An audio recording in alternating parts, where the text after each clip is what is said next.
শীতের শুরুতেই পড়ে যায় চারিদিকে পিঠে পুলির ধুম। আর বিকেলের নাস্তা বলুন আর সন্ধ্যার আয়োজনে বলুন, মেহমান আপ্যায়নে বলুন, ঝাল ঝাল কিছু খেতে সবারই খুব ভালো লাগে, আর সেটা যদি হয় মুখরোচক আর মুচমুচে।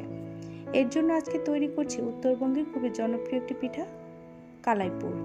এর জন্য মসুর ডালটা আমি আগে থেকেই আধা ঘন্টার জন্য ভিজিয়ে রেখেছিলাম। ধুয়ে সেটা পাতিলে দিয়ে দিয়েছি এখানটায় পেঁয়াজ কুচি, দিয়ে দিয়েছি মরিচ কুচি, অ্যাড করেছি মরিচের গুঁড়ো 1 চামচের মতো, স্বাদ অনুযায়ী লবণ, হলুদের গুঁড়ো, জিরার গুঁড়ো 1 চামচ পরিমাণ, আদা বাটা, রসুন বাটা দিয়ে সঙ্গে দিয়ে দিয়েছি সরিষার তেল, দিয়ে ভালোভাবে হাত দিয়ে মেখে নেব। নিয়ে সামান্য একটু পানি এখানটায় দিয়ে দেব।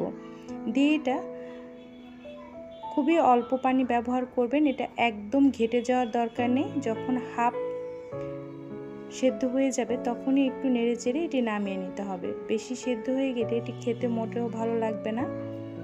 আমার পুরটা রেডি হয়ে গিয়েছে। এবার আমি তৈরি করে নিচ্ছি ডো।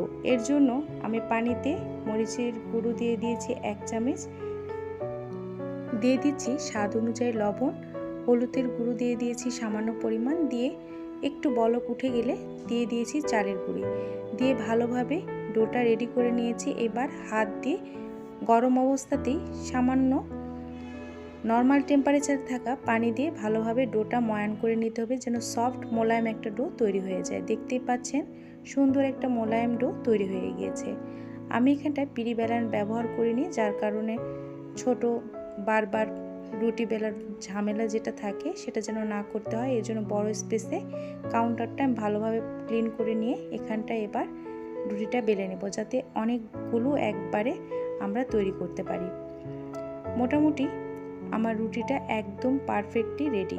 এবার আমি ছোট্ট একটা গ্লাসের মাধ্যমে ছোট ছোট করে কেটে নেব। আপনারা যেরকম সাইজে এটি করতে চান সেই সাইজে আপনারা এটি তৈরি করে নিতে পারেন। এবার এর মধ্যে পুরটা ভরে মুখটা সিল করে নেব। সাইডে আমরা কেটে অনেক সময় নকশা করে থাকি। আসলে নকশা করলে আমার কাছে মনে হয় প্রচুর পরিমাণে তেল এর মধ্যে শোষণ করে এবং অয়েলি একটা ভাব থাকে, যার কারণে আমি এখানটায় জাস্ট সিল করে নিয়েছি এবং হাফ কুক করে এটি এবার ফ্রোজেন করার জন্য রেখে দেব। আর যখন ইচ্ছা হবে আপনারা ভেজে পরিবেশন করতে পারেন। সকলে ভালো থাকবেন, আবারও দেখা হবে। আল্লাহ হাফেজ।